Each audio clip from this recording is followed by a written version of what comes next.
পাকিস্তানি কায়েম হয়ে গেছে, ঠিক আছে। বাংলা ছাড়াও হিন্দি লেখে আও, উর্দু লেখে আও, এই অবস্থা হয়ে গেছে বর্তমানে বাংলাদেশে। বাংলা হটাও, উর্দু লেখাও, বাংলা হটাও, উর্দু লেখাও। আরে এইটা তো বঙ্গবন্ধুর ইন্ডাস্ট্রি, যেই বঙ্গবন্ধু এই ইন্ডাস্ট্রিটা তৈরি করে দেওয়া গেছে। ওনার দেশে হিন্দি ছবি, উর্দু ছবি পুরোদিন চলতে পারে না, তারপরেও ওনাদেরকে আমরা একটা সুযোগ দিয়েছিলাম, অল চলে না, এরা চলে না, হ্যাঁ সেইখানে এই সুযোগ পেয়ে এখন আমাদের গর্দানেই তারা জব করতেছে, ঠিক আছে। এই জবটা বন্ধ করতে হবে। তারপরে তারা কেন 3 দিন আবার ছবি চালায়, এটা আমার প্রথম প্রশ্ন। 2 নাম্বার, যেখানে শুক্রবার দিনে আমি আবার বিকালবেলা আমি সমস্ত ইউটিউব এবং টেলিভিশনের কাছে চ্যানেলের কাছে আমি তার প্রতিবাদ করছি। হ্যাঁ, আমার প্রতিবাদ দেখার পরে তারা 3 দিন পরে ছবি নামায় দিচ্ছে। আপনাকে তো আমি প্রথমেই, আমি যখন আমার ম্যানেজারকে বলছি বা আমার ম্যানেজার আপনার সাথে বলছে কিনা আমিও যাই না, কিন্তু আমি তো আমার জায়গা থেকে মিস্টার না উঠছিলাম। শুক্রবার দিন বিকালবেলা যখন আমি সমস্ত ইউটিউবে এবং চ্যানেলে যখন বলে দিচ্ছি যে আমি কেমন আয়ের মতো এরিয়াতে আমি বলে দিচ্ছি, কেমন আয়ের দিয়ে বলে দিচ্ছি, এখানে আমার প্রতিবাদ করছে আমার ছবি এখানে চালাবো না। তারপরে আমার ছবি আপনারা কেন 3 দিন চালাবেন? আমার সাথে আপনারা ঈদের আগে আমার সাথে তারপরে বলেন আরেকটা। এইটার কারণটা এই যে ষড়যন্ত্র আমাকে নিয়ে আপনারা করলেন, একটা ছবিকে আপনারা কিল করে দিলেন, এটা আমার একটা দুঃখ। আর এইটার জন্যই আমি আমাদের সমস্ত সিনিয়রদেরকে নিয়ে আমি আজকে ইনশাআল্লাহ এটা এইটা শেষ কোথায়, শেষ আমি দেখি। এবং আমি কোনোদিনই কখনো অন্যায় পছন্দ করি না, অন্যায় করতে আমার মানে ভালো লাগে। আমি নীতি নিয়ে সারা জীবন আমি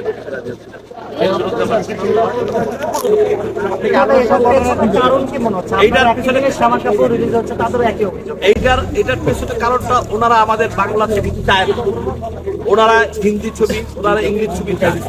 ওনাদেরকে আমরা মোয়াইনা দেবো, আমরা এসে ওনাদেরকে লিখে দেবো, হ্যাঁ আপনি হিন্দি ছবি চালান, আমরা পারমিশন দেবো। আমি সেই কমিটিতে একজন আসলাম, এই হিন্দি ছবি যে পারমিশন দেয় সেই কমিটিতে আমিও একজন ছিলাম, আমার সাইনও ছিল। আজকে আমি আপনাদের হিন্দি ছবি এনে দিচ্ছি আর আপনারা আমার ছবি কিল করে দিচ্ছেন, এই হলো আপনাদের উদ্দেশ্য। এখন যেহেতু আপনাদের সাথে এখন আমরা যে আমাদের 19 সংগঠন আমরা মিটিং রাখতেছি সামনের সপ্তাহে, আমরা তো যতদিন মধ্যে এটা সুবাদা শেষ না হবে, হিন্দি ছবি তো দূরের কথা, এটা নিয়ে কোন পর্যন্ত যাই আপনারা একটু অপেক্ষা করেন। আমরা মাননীয় প্রধানমন্ত্রীর কাছে যাবো, আমরা তথ্যমন্ত্রীর কাছে যাবো, আবার সব জায়গায় আমরা দরকার এফডিসির দরকার আমরা বন্ধ করে দেবো। কিন্তু আমরা এফডিসি বন্ধ করে দেবো, আমরা দরকার বন্ধ করে আমরা আমাদের প্রতিবাদ করবো। বলিউড সিনেমা ধ্বংসের যে পায়তারা চলছে, এই যে সিনেপ্লেক্স থেকে যেভাবে বাংলা সিনেমা নামিয়ে দিচ্ছে, এটা কি তারা অংশ কিনা, কি মনে করছে? এটা আমার কাছে বলে যে বাংলাদেশে পাকিস্তানি কায়েম হয়ে গেছে, ঠিক আছে। বাংলা ছাড়াও হিন্দি লেখে আও, উর্দু লেখে আও, এই অবস্থা হয়ে গেছে বর্তমানে বাংলাদেশে। বাংলা হটাও, উর্দু লেখাও, বাংলা হটাও, উর্দু লেখাও। আরে এইটা তো বঙ্গবন্ধুর ইন্ডাস্ট্রি, যেই বঙ্গবন্ধু এই ইন্ডাস্ট্রিটা তৈরি করে দেওয়া গেছে। ওনার দেশে হিন্দি ছবি, উর্দু ছবি পুরোদিন চলতে পারে না, তারপরেও ওনাদেরকে আমরা একটা সুযোগ দিয়েছিলাম, অল চলে না, এরা চলে না, হ্যাঁ সেইখানে এই সুযোগ পেয়ে এখন আমাদের গর্দানেই তারা জব করতেছে, ঠিক আছে। এই জবটা বন্ধ করতে হবে। অনেক ক্ষেত্রে স্টার সিনেপ্লেক্স কর্তৃপক্ষ আবার বলে এটা যে দর্শক নাকি হয় না।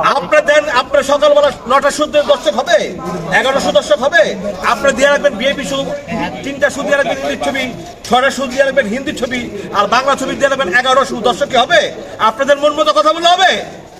ভাই, কিন্তু আপনারা যদি সিনেমা বন্ধ করে দেন বা সিনেমা বন্ধ করে দেন, তা তো ওদেরই ভালো। হ্যাঁ, আমাদের তো সমাধান করতে হবে, এটা গণতন্ত্র দেশ, এত সবকিছু সহজ মনে করো না, ঠিক আছে। এইটাকে সমাধান অটোমেটিক হবে ইনশাআল্লাহ।